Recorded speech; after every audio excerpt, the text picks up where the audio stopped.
샬롬, 복된 금요일입니다. 오늘은 잠언 7장 1절로 9절의 말씀, 지키며 간직하라, 지키며 간직하라, 이 제목으로 말씀 나누고자 합니다. 오늘 본문에서 동사를 눈여겨보고 싶습니다. 제가 큐티 학교를 할 때 정말 많이 강조하는 것 있는데요. 여러분 한번 적용해 보세요. 큐티를 할 때 바쁘잖아요.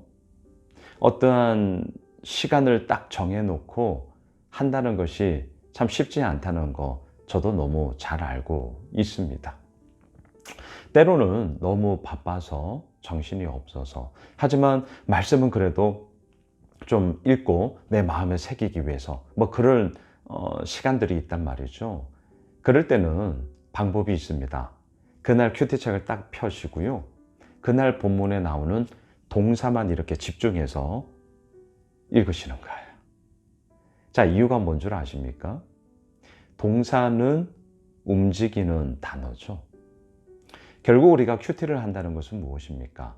그날 주어진 본문이 하나님이 내게 말씀하시는 거다. 그리고 나의 일과 가운데 그 말씀을 내가 붙잡고 살아가기 위함인 것 아니겠습니까? 그래서 정말 바쁘고 시간이 없다. 하지만 말씀은 봐야겠다. 동사만 보세요. 동사. 자, 오늘 본문에서 제가 동사를 집중해서 보려고 합니다. 1절을 보세요. 내 아들아, 내 말을 지키며 내 계명을 간직해라. 지키고 간직하다. 오늘 말씀의 제목입니다. 자, 지킨다. 그리고 그것을 간직한다. 그냥 되나요? 그렇지 않습니다. 지키고 간직하기 위해서는 우리가 끊임없이 기억해야 되죠. 뭐라고 말씀하셨지? 뭐라고 하셨지? 네네. 이것에 대해서 우리가 기억함이 있어야죠. 그래야만 그것을 기억하고 지킬 수 있고 기억하고 간직할 수 있는 거죠. 2절도 보세요. 내 계명을 지켜 살며 내 법을 내 눈동자처럼 지켜라. 오늘 본문에서 지켜라 라는 단어가 거듭 반복되고 있습니다. 아시죠? 반복되는 단어는 절대 그냥 넘어가면 안 됩니다. 왜 반복하는 것일까요? 그렇죠. 중요하니까. 중요하면 계속 말할 수밖에 없어요. 강조하기 위함 아니겠습니까? 내 계명을 지켜, 그렇게 살아. 나의 법을 네 눈동자처럼 지켜라. 그러니까 이거는 반드시 지켜야 한다는 거예요. 다른 그 어떤 핑계, 다른 그 어떤 여지 가질 이유 없다는 거죠. 3절도 보실까요? 이것을 내 손가락에 매며 이것을 내 마음판에 새겨라. 무슨 말입니까? 절대로 떠나면 안 돼. 이거 반드시 네가 이렇게 해야 된다. 지금 이 얘기를 우리에게 하는 것이죠. 4절, 지혜에게 너는 내 누이라 하며 명철에게는 너는 내 친족이라 하라. 누이, 친족, 피부치, 혈통, 이 당시에 삶의 근간이 되는 토대입니다. 가족들, 친족들. 예, 이 혈통이 너무너무 중요한, 그리고 이스라엘은 또 12지파를 기본으로 하여서 그 안에 또한 가문, 그 계열에 따라 그들의 모든 삶의 이야기가 펼쳐지고 있지 않았겠습니까? 그래서 친족, 누이, 이것은 곧 삶의 토대, 삶을 지탱하는 현실적인 힘, 이렇게 우리가 표현할 수 있는 것이죠. 이게 무엇입니까? 지혜라는 거예요. 지혜. 우리가 이 잠언의 말씀을 통해 지금 이 지혜의 여러 가지 많은 요소들이라고 할까요? 덕목이라 할까요? 그 지혜의 내용들을 지금 우리가 지금 계속해서 경험하고 우리 마음에 지금 하나하나 쌓아가고 있는 거죠. 5절도 보실까요? 그리하면 이것이 너를 지켜서 음녀에게 말로 호리는 이방 여인에게 빠지지 않게 하리라. 자, 지키다라는 동사가 5절에도 또 나옵니다. 어디로부터 지켜요? 이방 여인. 어디로부터요? 음녀에게. 잠언을 통해서 어제도 우리가 나누었지만 이러한 성적인 부분들이 참 많이 언급되고 있습니다. 근데 보세요. 왜 이렇게 말을 많이 하느냐? 그만큼 인간의 성은요, 너무나 본능입니다. 하나님께서 주신 거예요.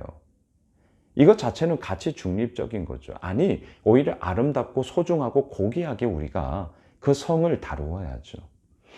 근데 이것이 어긋나는 순간, 삐걱거리는 순간, 어제 본문 기억나시죠?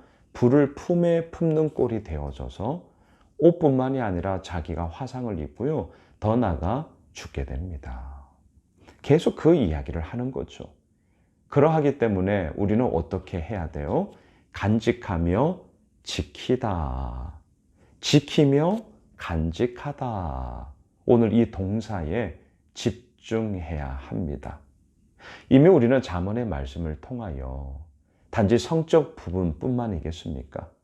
인간과의 관계에 대해서도 또 내가 응당해야 할 그 일에 대해서도 소위 삶에 대한 태도, 나와 너와의 관계 속에서의 나의 목, 그리고 더 나아가 하나님과 나와의 관계 속에서도 내가 응당 이루어야 할 그 모든 부분들, 이런 이야기들을 우리가 계속 나누었단 말이죠.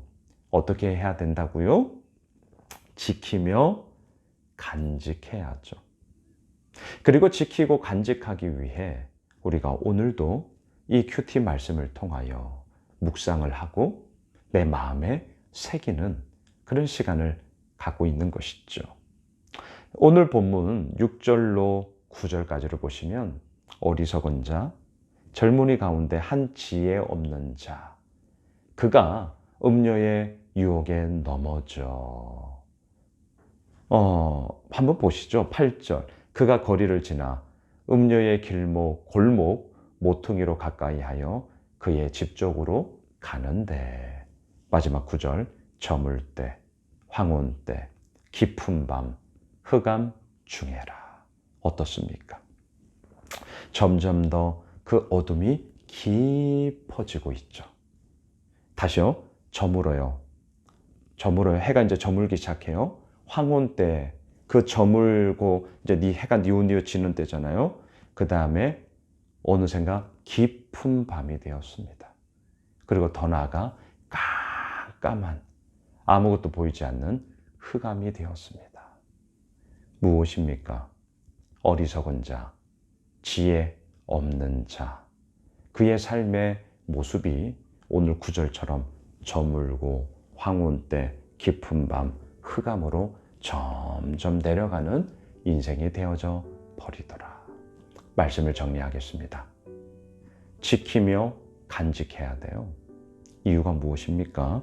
9절, 저물고 황혼 깊은 밤 흑암으로 떨어지는 삶이 되지 않기 위함이죠. 반대로 점점 더 밝은 인생, 해가 뜨며 밝은 대낮이 되며 빛과 등불을 가지고 어둠을 물리치는 인생이 되고자 우리는 오늘도 이 말씀을 지키며 간직하는 것이죠. 오늘 금요일 한 날이 그러한 우리들의 복된 삶이 되시길 주님의 이름으로 축복합니다. 기도할까요? 하나님, 오늘도 주의 말씀을 지키고 간직합니다. 마음판에 새기겠습니다. 저물어 황혼 때에 깊은 밤 흑암, 점점 내려가는 인생, 저물어가는 인생이 아니라 오히려 해가 뜨고요, 밝은 대낮이 되고요, 어둠을 물리치는 빛으로 우리의 모든 삶이 이루어지기를 원하오니 주님, 우리를 오늘도 인도하여 주옵소서. 예수님의 이름으로 기도드리옵나이다. 아멘. 오늘 말씀 붙잡고 우리 여름 사역을 위해서 가지고 있는 기도 제목 붙잡고 함께 기도합시다.